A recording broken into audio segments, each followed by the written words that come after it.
Hello everybody, it's Maquito. I hope everybody's having a good day and it's had a good day so far. We have another big slate when it comes to Champions League. We didn't have a great day player prop wise, but we did have a great day money line wise. Wearing the Tottenham jersey, I don't support Tottenham, but they came through. They did not have a great game at all, but they still came through when it came to our money line play. But I'll go over those plays and every single play that I had in the last video at the end of the video. But like I mentioned, I have a lot. There's a lot of Champions League games. Another big slate to go through. I try to find plays that I found that I like, and I have these picks here. If I do find anything that I like, as always, it will be in the pinned comment either later tonight, but more than likely tomorrow when games, lineups, and stuff are out. Not all the games are out yet when it comes to normal lines. Lines might be adjusted when lineups are out. There might be players that I didn't anticipate playing, stuff like that. So if you're doing more plays, keep an eye out for that. And then I did take into your account your guys' info when it came to the last video when I mentioned what I should do when it comes to the format of these videos. The big majority of y'all just said keep the same format. So I think I'm just gonna keep the same format. Like I said, the only thing that I'm maybe thinking about trying out is doing still do a money line play, do maybe one play when it comes to player prop wise for price picks, and then do one player prop when it comes to sports books to have like a line. So I'm thinking of trying that might try that maybe next week or so. But for the majority, I'm gonna keep the format for these videos the same. But I'll get straight into the player prop plays. And the first one is Tajon Buchanan to go under 1.5 shots at home for Villarreal, going up against Juventus. He's gone under in 7 of 8 games so far, so only one game he's gone over. Half of the games that he has played, he has been coming off the bench, but he would get subbed in right after right at the start of the second half, so he will play at least those 45 plus minutes. So I'm still counting those. The only game in which he went over was a hat trick against a weak Girona side, but Juventus is not a weak defense. He's not known to be a shooter.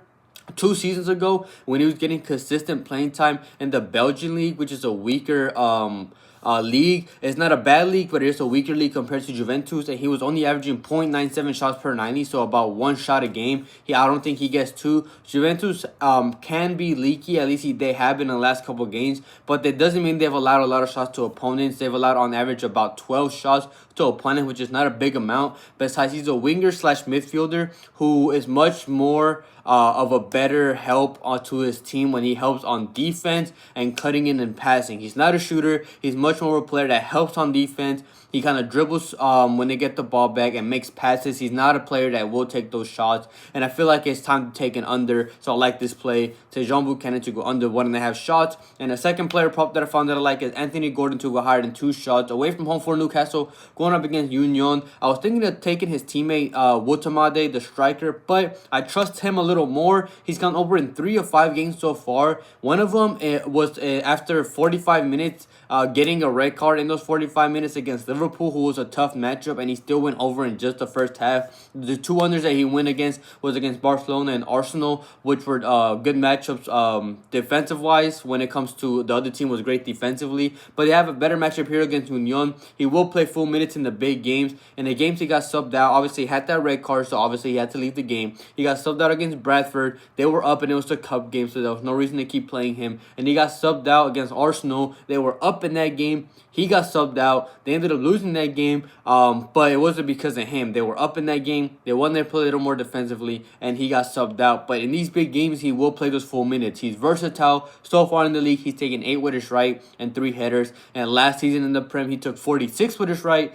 10 with his left, and 3 headers. So he will shoot with either footed given the chance, and he is a long shot taker for sure, which is what I like. So far this season, he's taken 7 from inside the box, 4 from outside the box. And last season, he took 39 from inside the box and 20 from outside the box. And he is a pretty decent dribbler, and he's 6 foot tall, and he's pretty good at holding off his opponents. He's good at, like, when he's dribbling with the ball, stopping his opponents from taking the ball away from him, hence why he's able to get some of those shots as well. I'm not sure how many overall shots Newcastle will get. This is one of those games where they could get an average amount of shots around 12 to 13, or they could dominate this game offensively. But regardless of the amount of shots they get, I see him being included and be getting plenty of opportunities. So at 2.0, I like the line. Anthony Gordon to a higher than 2 shots. And then before I get into my money line play, as always, I really appreciate if everybody just took a second to like the video and comment as well. It's a great way to support the channel, whether it's just showing your support or asking questions, any type of comments, even just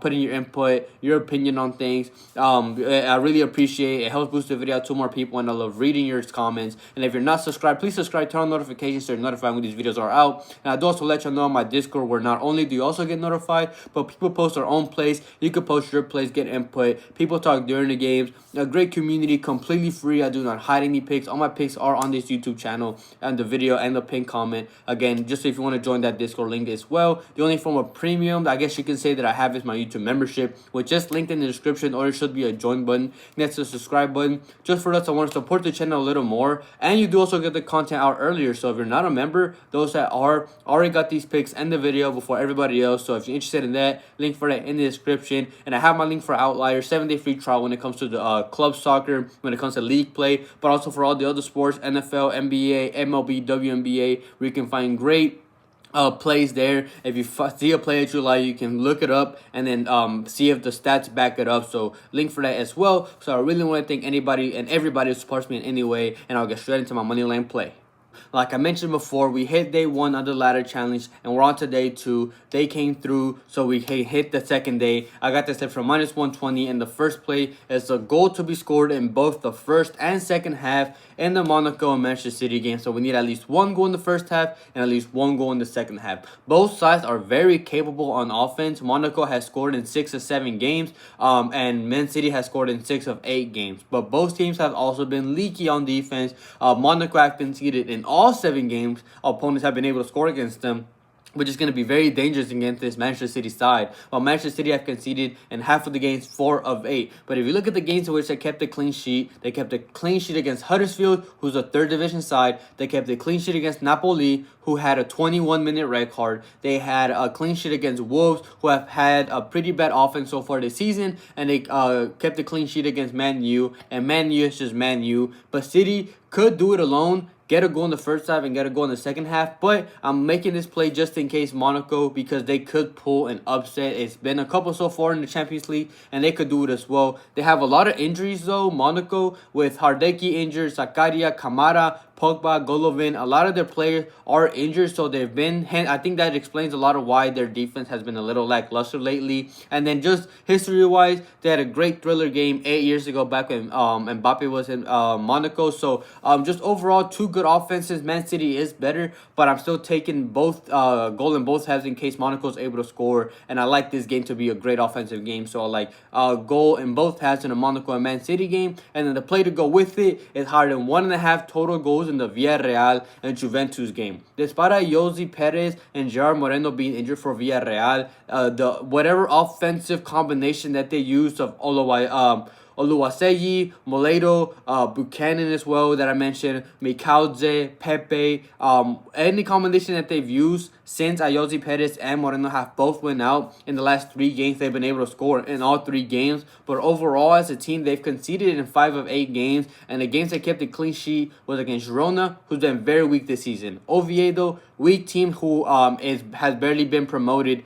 from the 2nd division into this division. And then Bilbao, but it took a forced save, man of the match performance from their keeper to keep him in it. And Villarreal's offense is just much better at home. If you look at last season, they went from scoring 28 and 19 away, which is still good, about 1.5 goals a game, all the way up to 43 goals and 19 at home. So over 2 goals a game at home. They had a great offense at home last season, which is where they're playing. And Juventus, in the first Champions League game at home, was a 4-4 game against Dortmund. Dortmund and Villarreal are 2 great offenses, so I can see Juventus slipping here against Villarreal as well. And now they're away from home. They've conceded in 4 straight games so far. They kept a clean sheet in the first 2 games, but ever since then, they have conceded in 4 straight. But they've also scored in all 6 games. There's so many offensive options that Juventus can use, like Jonathan David, Yildiz, Vlahovic, Openda, Conceição. There's another game that I can see being back and forth, and this game can either be Villarreal scoring 2, Juventus scoring 2, or just both teams to score. Someone's going to be scoring goals,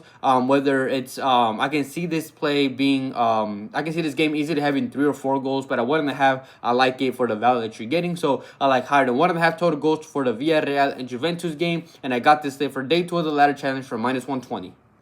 Thank you everybody for watching. I'll quickly go over last video's picks. Like I mentioned, player prop wise was not great, but money line wise was. When it came to the money line plays, I mentioned we hit day 1 of the ladder challenge. Tottenham were down 2-0 and they were able to somehow tie the game. Bodo Glimt, I watched that game.